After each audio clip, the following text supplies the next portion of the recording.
जी, अस्सलाम वालेकुम। मेरा नाम डॉक्टर शफीक चीमा है। मैं diplomat American board of internal medicine और नेफ्रोलॉजी हूँ। आज हम बात करेंगे पैराथायराइड ग्लैंड की और पैराथायराइड हार्मोन की। मजीद वीडियोस और अपडेट्स के लिए हमारा यूट्यूब चैनल सब्सक्राइब, लाइक और शेयर करें। यहाँ पे नेक में एक एच शेप्ड ग्लैंड होता है, इसे थायराइड ग्लैंड कहते हैं। तो थायराइड डिफरेंट है। पैराथायराइड का मतलब है कि थायराइड के साथ उसके पैरा का हमेशा मेडिसिन में मतलब होता है कि नेक्स्ट टू इट, कि थायराइड ग्लैंड के साथ ही एक और ग्लैंड भी होता है, एक नहीं बल्कि 4 छोटे-छोटे ग्लैंड्स होते हैं। तो यहाँ पे अगर आपका बड़ा-सा थायराइड ग्लैंड है तो उसके पीछे 4 छोटे-छोटे ग्लैंड्स होते हैं, इन्हें पैराथायराइड ग्लैंड्स कहते हैं। ये पैराथायराइड हार्मोन प्रोड्यूस करते हैं। जो थायराइड ग्लैंड है वो थायराइड हार्मोन प्रोड्यूस करता है, जिसमें टीएसएच, टी3, टी4 का आपको पता है, जो आपके बॉडी के मेटाबॉलिज्म के साथ एसोसिएटेड है।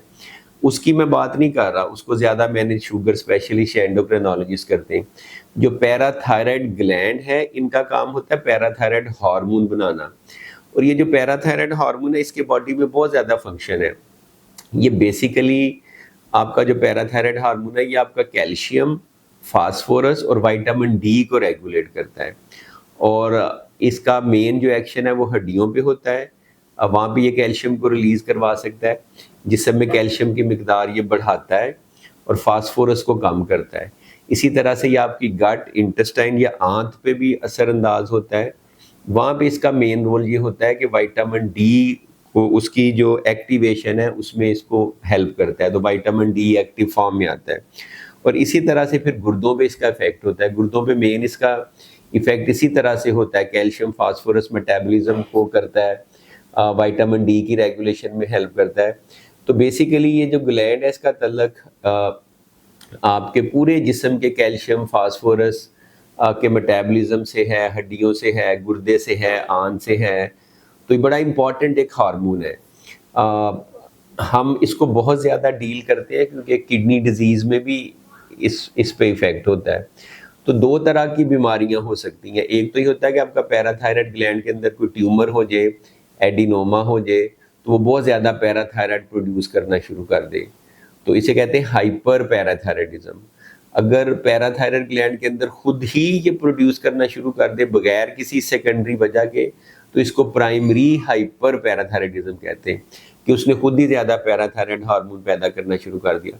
दूसरा होता है सेकेंडरी टू समथिंग, कि जैसे आपको किडनी डिजीज़ है, जब गुर्दों की दाई बीमारी सीकेडी होती है, उसके रिजल्ट में भी आपका कैल्शियम फास्फोरस ऊपर नीचे होता है, जिससे ये ग्लैंड स्टिमुलेट होता है। इसको कहते हैं सेकेंडरी हाइपर पैराथायराइडिज्म।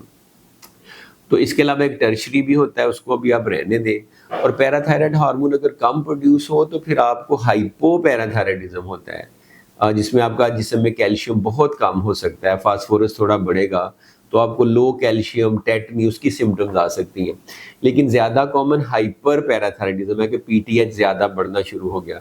अगर तो अंदर से ग्लैंड के अंदर ही मसला है, जैसे अभी मेरा एक पेशेंट था, उसके ग्लैंड में खुद ही उसने प्रोड्यूस करना शुरू कर दिया, तो एक उनमें से 4 ग्लैंड में से एक के अंदर एडिनोमा था। तो वो जो हम टेस्टों से हमें पता चल जाता है, अल्ट्रासाउंड से या न्यूक्लियर स्कैन से, तो उसकी फिर हमने सर्जरी करवाई, तो उसका 1400 से नीचे आके वो जितना नॉर्मल रेंज है उससे भी नीचे आ गया। तो प्राइमरी हाइपर पैराथायराइडिज्म को ज़्यादा डील करते हैं शुगर स्पेशलिस्ट, एंडोक्रिनोलॉजिस्ट। फिजिशियन भी कर सकता है, हम भी कर सकते हैं। हम मेनली डील करते हैं सेकेंडरी हाइपर पैराथायराइडिज्म में, जो किडनी डिजीज़ के रेफरेंस में है। तो दोनों सूरतों में इफ़ेक्ट्स तकरीबन एक तरह से होते हैं। फ़र्क ये है कि जो गुर्दों की बीमारी में बढ़ता है, उसमें थोड़ा-सा बढ़ना एक्सेप्टेबल होता है। वो अल्लाह ताला की तरफ से एक तरह से डिफेंस मैकेनिज़्म होता है, कि जिस्म में कैल्शियम की मिकदार कम होती है, गुर्दों की बीमारी में फास्फोरस बढ़ता है, तो उसके रिज़ल्ट में ये स्टिमुलेट होता है ताकि कैल्शियम को बढ़ाए और फास्फोरस को कम करे और चीज़ों को रेगुलेट करे। किसी में अगर बहुत ज़्यादा पैराथायराइड हार्मोन बनना शुरू हो जाए तो क्वेश्चन अराइज होता है कि क्या-क्या अलामत हो सकती हैं।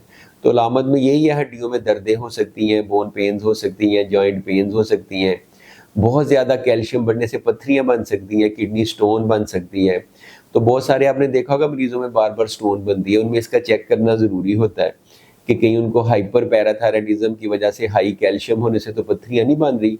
और हाई कैल्शियम फिर गुर्दों पे इस तरह से भी इफ़ेक्ट होता है कि आपको पेशाब, जैसे नेफ्रोजेनिक डायबिटीज इंसिपिडस करता है, आपको पेशाब बार बार आ सकता है, पेशाब बहुत ज़्यादा आ सकता है, आपका गुर्दा अच्छी तरह से पेशाब कंसंट्रेट नहीं करता, आपके पेट में दर्द हो सकती है, डिप्रेशन, एंजाइटी, फटीग, थकावट, बहुत सारी अलामत पैराथायराइड हार्मोन के ज़्यादा होने से हो सकती हैं। लेकिन मेन उसमें जो है ना, पत्थरियों का बनना, हड्डियों में दर्द होना, पेशाब में कोई चेंज आना। तो अगर आपको इस तरह की अलामत हैं और आप फिर अपने डॉक्टर से चेक करवाएं, जैसे इस पेशेंट का जिसका मैं हवाला दे रहा हूं, उसका कैल्शियम भी 11-12 था, तो मुझे कैल्शियम से अंदाज़ा हुआ कि इसका पैराथायराइड हार्मोन ना बढ़ा हो। तो टेस्ट करवाया तो उसका बहुत ज़्यादा था। उसको थोड़ी सी किडनी की डिजीज़ भी थी, लेकिन किडनी डिजीज़ में जितना बढ़ना चाहिए उससे भी ज़्यादा था। तो फिर हमने उसका फर्दर जो है ना वो वर्कअप कराया, इलाज कराया। तो जब ये डायग्नोज हो जाए तो फिर देखना होता है किस वजह से है, उस वजह का इलाज करते हैं। इसमें बहुत इफ़ेक्टिव मेडिसिन्स भी हैं मुख्तलिफ़ तरह की। जो किडनी डिजीज़ जिन पेशेंट्स को नहीं है उनमें डिफरेंट तरह से है, जिनको किडनी डिजीज़ है उनमें डिफरेंट तरह से है।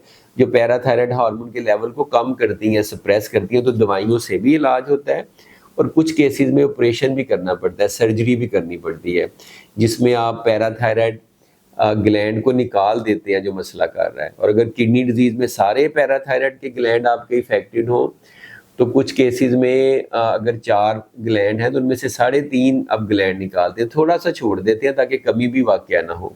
कभी कभार वो थोड़ा सा वहाँ से निकाल के बाजू में या किसी जगह पे ऑटो इम्प्लांट कर देते हैं, यानी जिस्म में ही रहता है। तो ये बड़ा इंपॉर्टेंट हार्मोन है, बड़ा इंटरेस्टिंग है। आजकल वैसे भी इसमें थोड़ा ज़्यादा इंटरेस्ट डेवलप हुआ है। तो मुझे था कि पैराथायराइड ग्लैंड या पैराथायराइड हार्मोन पे बात करूं ताकि लोगों में अवेयरनेस हो। काफ़ी लोग इसको थायराइड से कंफ्यूज करते हैं। थायराइड ग्लैंड के साथ है पैराथायराइड, और जो हार्मोन प्रोड्यूस करता है वो पैराथायराइड हार्मोन है। तो इसमें कोई कमेंट्स हो, कोई क्वेश्चन हो तो आप नीचे पूछ सकते हैं। Thank you very much. खुदा हाफिज़।